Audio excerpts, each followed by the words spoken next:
नमस्कार किसान भाइयों, मैं सतीश एसटीआर खेती में आपका एक बार फिर से स्वागत करता हूं। किसान भाइयों, धान की रोपाई करने के कुछ ही टाइम के बाद उसमें खरपतवार उगना चालू हो जाते हैं। खरपतवार जो उग जाते हैं उनको अच्छी तरह से रोकने के लिए सबसे अच्छी दवाएं कौन सी हैं, यानी कौन सी दवा डाल करके हम अच्छी तरह से सभी तरह के खरपतवार जो उगते हैं उनसे बचाव कर पाते हैं। लेकिन उसके साथ साथ कुछ चीज़ें और रहती हैं जिनको भी आपको ध्यान रखना है, तभी ये दवाएं अच्छे से काम करेंगी। तो चलिए दोस्तों, आज की वीडियो में हम इसी पे बात करते हैं।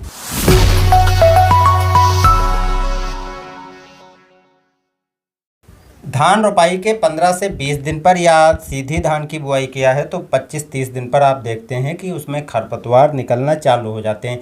अब जो खरपतवार ये निकलना चालू हो जाते हैं तो इनसे बचाव करना ज़रूरी होता है। अगर बहुत से किसान भाई क्या करते हैं कि 15 से 20 दिन का जो टाइम होता है उर्वरक की टॉप ड्रेसिंग पहली डोज करते हैं, और इस टाइम पर अगर आपके खेत में पहले से खरपतवार हैं और उर्वरकें आपने डाल दी है तो उर्वरकों को डालने के तुरंत बाद जो है खरपतवार काफ़ी तेज़ी से बढ़ना चालू हो जाते हैं और बहुत जल्दी खरपतवार बड़े बड़े हो जाते हैं। जो उर्वरक मैंने अपने धान के लिए दी है वो धान को ना मिल करके खरपतवार उसमें से काफ़ी मात्रा ले लेते हैं, जिससे उर्वरकें पूरी पौधे को नहीं मिल पाती हैं और हमें डोज बढ़ा करके या फिर से जल्दी कमी हो जाती है और फिर से डालनी पड़ती है। तो इसलिए अगर आप देखते हो कि 15 से 20 दिन के बाद खरपतवार उगना चालू हो जाते हैं तो खरपतवार उगना चालू हुए हैं, आपको खरपतवार नाशी पहले डालनी है, उसके बाद ही उर्वरकों को डालना है। अब जो खरपतवार नाशी हम डालना चाहते हैं वो कौन सा लें? देखिए, चौड़ी पत्ती वाले और सेज कुल के खरपतवार इस टाइम पर धान की फसल में काफ़ी ज़्यादा उगते हैं और उसको रोकने के लिए आमतौर पर किसान भाई इस टाइम पर बिस्पायरिक सोडियम को ही डालते हैं, क्योंकि ये ऐसी दवा है जो सेज कुल के और चौड़ी पत्ती वाले खरपतवारों को काफ़ी अच्छे से कंट्रोल कर लेती है, नियंत्रण कर लेती है। जो बिस्पायरिक सोडियम 10% की आती है, इसको ही किसान भाई डालते हैं और बहुत से किसान भाई इस दवा को डालते हैं तो काफ़ी अच्छे रिजल्ट मिलते हैं। लेकिन कुछ किसान भाई इन दवाओं को डालने के बाद भी बढ़िया रिजल्ट नहीं पाते हैं। उसके पीछे के कारण यही रहते हैं कि बहुत से किसान भाई उर्वरकों को पहले डाल दिया और खरपतवार काफ़ी ज़्यादा तेज़ी से बढ़ गए और खरपतवार बड़े हो गए। उस टाइम पर जो आपने डाला तो दवाएं अच्छे से काम नहीं किया, क्योंकि या तो आप पानी की मात्रा कम कर देते हो, या तो आप डोज कम कर देते हो, या अन्य कोई किसी तरह की गलती करते हो जिससे खरपतवार नाशी काम ही नहीं करते हैं। अब देखिए किसान भाइयों, जो बिस्पायरिक सोडियम है, बिस्पायरिक सोडियम अच्छे से काम करती है। बहुत से किसान भाई इसको डालते हैं, लेकिन अच्छा रिजल्ट अगर आप लेना चाहते हो तो इस बात का ध्यान रखना है कि बिस्पायरिक सोडियम के साथ साथ आपको कुछ दूसरी दवाएं हैं उनको भी डालना ज़रूरी है, जिससे अच्छे से इस तरीके के खरपतवार जो चौड़ी पत्ती वाले खरपतवार हैं या सेज कुल के खरपतवार हैं वो सभी आसानी से कंट्रोल करे जा सकते हैं।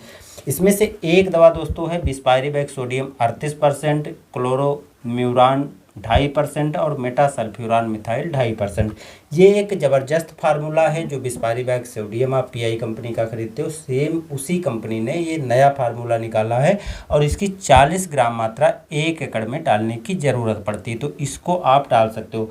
अगर आपको ये दवा नहीं मिलती है तो आप अलग से भी सेम फार्मूला बना सकते हो। जैसे बिस्पायरिक सोडियम जो 10% की आती है, इसकी 80 ml मात्रा जो पड़ती है, तो 80 ml मात्रा आपको लेनी है। साथ में मेटासल्फ्यूरान 20% 10% वाली आती हैं अलग अलग, उसको आप ले सकते हो। अब जो मेटासल्फ्यूरान 20% की आती है वो तो मेटासल्फ्यूरान अकेला 20% की आती है, तो इसकी 8 ग्राम मात्रा की ज़रूरत पड़ेगी। लेकिन दोस्तों इस दवा को ना लेकर के जो मेटासल्फ्यूरान 10% और उसके साथ में क्लोरोम्यूरान 10% की आती है उसको आपको ले लेना है, और इस दवा को ले करके आप दोनों दवाओं को साथ में मिला लीजिए। यानी 8 ग्राम आपको मेटासल्फ्यूरान 10%, क्लोरोम्यूरान 10% वाला फार्मूला लेना है, और आपको जो बिस्पायरिक सोडियम जो है 10% वाली वो 80 ml लेना है।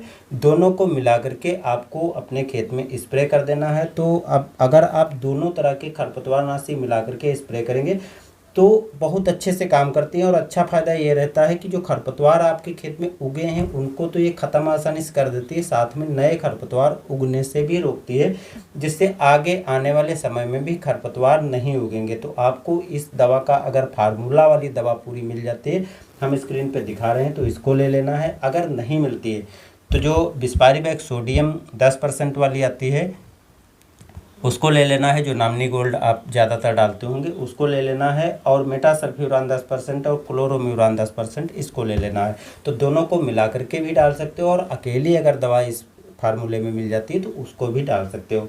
तो इस दवा को आप डालेंगे तो अच्छे रिजल्ट आपको निश्चित ही मिलेंगे। अब देखिए दोस्तों, ये दवाएं डालने के बाद भी रिजल्ट क्यों नहीं मिलते हैं, अच्छे से फ़ायदे क्यों क्यों नहीं मिलते हैं? क्योंकि उस जगह पे हम कोई ना कोई गलती करते हैं। जैसे गलती कहाँ पर हम करते हैं कि अगर हम इन दवाओं को डालते हैं तो खरपतवार नाशी डालने के पहले या तो हम उर्वरक डाल देते हैं, उसके बाद खरपतवार नाशी डालते हैं, या तो हम सही टाइम पर नहीं डालते हैं, खरपतवार बहुत बड़े हो चुके होते हैं। तो जब आप इसको डालें तो एक चीज़ ध्यान रखना है कि खरपतवार नाशी डालने के पहले खेत में पर्याप्त नमी होनी चाहिए, और पर्याप्त नमी होने के बाद में ही इसको डालें। और इस बात का ध्यान रखना है कि जब आप दवाएं डाल रहे हो तो 10 से 12 घंटे बारिश ना हो और अच्छी धूप निकली हो, उसी टाइम पर डालना है। पानी की जो मात्रा लेनी है वो, अगर आपके खेत में छोटे पौधे हैं तो 150 लीटर, और बड़े पौधे हैं तो 200 लीटर पानी आप ले सकते हो।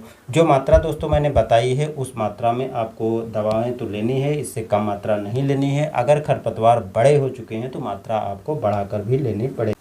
अब ये दवाएं तभी अच्छे से काम करती है जब खेत में पर्याप्त नमी हो। तो एक बात का ध्यान रखना है कि जब आप इन दवाओं को डालें, इन दवाओं को डालने के बाद 48 घंटे के अंदर अंदर आपको खेत में पानी 1.5 से 2 इंच तक लगा देना है, जिससे ये दवाएं काफ़ी अच्छे से काम करेंगी। क्योंकि ये सभी दवाएं सिस्टेमिक तरीके से काम करती हैं, तो पौधे के अंदर ये जा कर के प्रवेश करके और तब जा कर के धीरे धीरे ख़त्म करती हैं। तो आपको दवाएं डालने के बाद में 48 घंटे के अंदर अंदर पानी को ज़रूर भर देना है।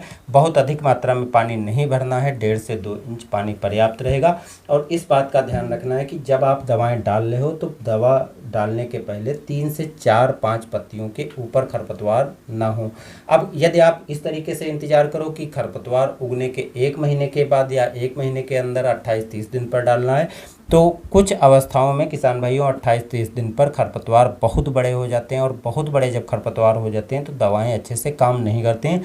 तो चाहे आपको अपने खेत में 10 दिन पर डालना पड़े, 15 दिन पर, 20 दिन पर, 25 दिन पर, इस बात को ध्यान रखना है कि खरपतवार जो हैं वो 3 से 5 पत्तियों के बीच में हो, तभी आपको डालना है।